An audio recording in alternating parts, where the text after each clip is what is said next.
boa tarde. Nós estamos no Casarão de Poesia com Wesley Gama e ele vai nos falar um pouco sobre o que é a poesia e a importância da poesia na sala de aula. Boa tarde. Boa tarde. A poesia é um dos gêneros literários, então ela tem algumas vertentes, que pode ser a vertente que usa métrica, usa rima. Existem os versos brancos, que não tem rima, e tem os versos livres, que são usados na poesia modernista, né? A partir da segunda década do século XX para cá, a poesia mais livre, assim, porque o que importa mais é o conteúdo que se usa. A gente pode perceber a importância da poesia porque ela está presente em toda a história da humanidade, na história recente, tanto na história escrita, desde de Homero, que escreveu a Ilíada, né? A história também se contava através da poesia, antigamente. Há vários poemas épicos. Isso tem a ver também até com o próprio Brasil e com o nosso descobridor ou invasor Portugal, né? Com o Luís Vaz de Camões, né? Que escreveu os Lusíadas. É uma poesia também.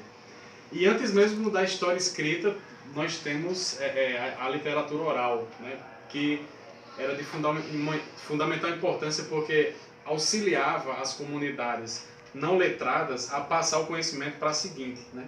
Então isso era feito no gogó, através da poesia falada e decorada, né? Então muitas lições acerca da origem de uma comunidade era passada para a seguinte através dessa oralidade. A pessoa aprendia de ouvido, porque ninguém sabia nem escrever, né?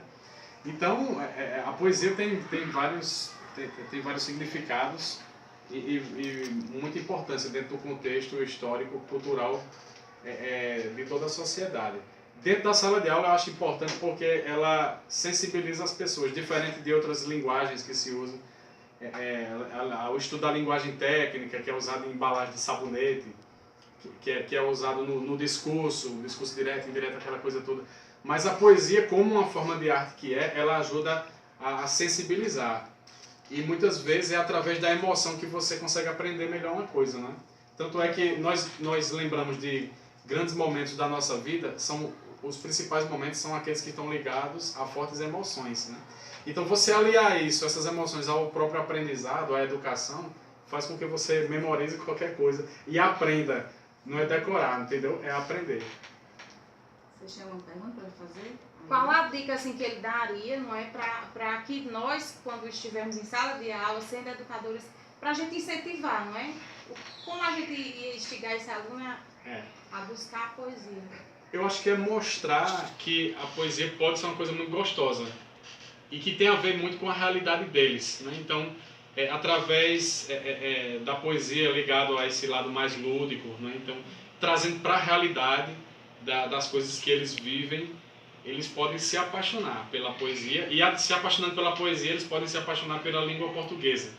Quando a gente recebe as turmas aqui, a gente faz uma atividade de incentivo à leitura e à música. Aí eu digo assim, olha, escrever é como escovar os dentes. Não, ler ou escrever, né? É como escovar os dentes. É uma necessidade que a gente tem. Se a gente escova os dentes todo dia, por que não ler, né? E essa coisa de ler é uma coisa meio mecânica, meio técnica, e às vezes o aluno fica assim, não gosto de ler, não sei o quê. Na verdade, às vezes ele não aprende direito a fazer essa codificação aí.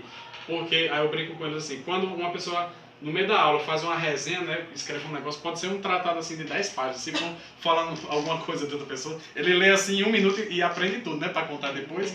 Ou seja, no fundo de tudo isso está o interesse que você tem a despertar por aquele conteúdo, entendeu?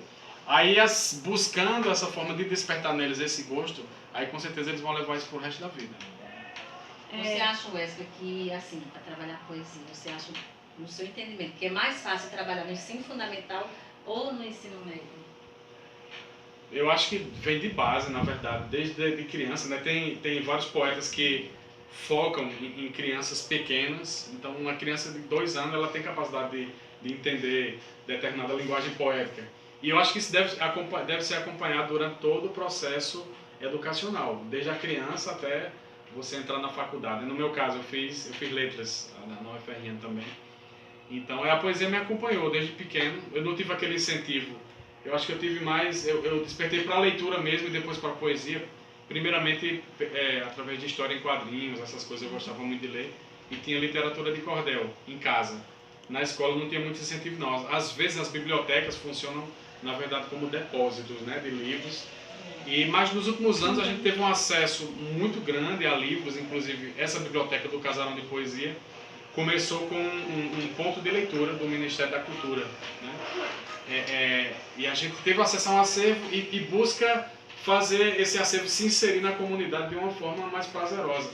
Então o Casarão mistura as artes, assim, então aqui tem aula de violão, de sanfona, e a gente aproveita a galera que vem aprender música, aí já coloca um livro, né? Leva um livro para ler também, entendeu? Então, através dessa mistura, eles vão percebendo a importância dessas coisas, né? Desses valores culturais para a construção interior deles, né? Como cidadãos. Quais os principais ou mais importantes autores de poesia do Brasil? O maior poeta vivo, podemos dizer que é Ferreira Goulart, né? Que é de São Luís do Maranhão. Ele está com quase 90 anos. Mas nós temos grandes poetas, desde o próprio Gregório de Matos, que foi um dos primeiros poetas que esteve aqui no Brasil, lá no século XVI. Chegando nos mais recentes, Carlos Drummond de Andrade é fundamental para se compreender, Vinícius de Moraes. Manuel de Barros, que é um poeta que pode ser lido por crianças pequenininhas até adultos, né? Então, há uma gama muito grande de poetas também do nosso estado, José Bezerra Gomes, que foi um poeta currais-novense, Luiz Carlos Guimarães, que foi outro poeta currais-novense, Zila Mamede, que foi uma das maiores poetas da história desse estado, apesar de que ela não é norte-riograndense, ela é paraibana, mas passou a infância aqui em Currais Novos, e o seu livro Arado, que foi indicado ao vestibular durante alguns anos, ele também foi uma obra que foi arquitetada a partir dessa memória afetiva da infância que Zila Mamede teve aqui em Currais Novos, né? Então, são muitos autores para se indicar. Então, assim, no seu ponto de vista, não tem idade para poesia, para esse despertar não. Então, da criança menor, Quanto mais cedo, melhor. né? Isso, A exatamente. mais velha. Porque isso não tem a ver com inteligência, né? Então Sim. a poesia é uma forma de... É um sentimento. um sentimento, então é uma forma de sensibilização através da arte, né? Qualquer idade, realmente. Pronto, gente. Casarão de Poesia é cultura e está localizado aqui em Currais Novos, Rio Grande do Norte, por trás do Capitão Morgalvão.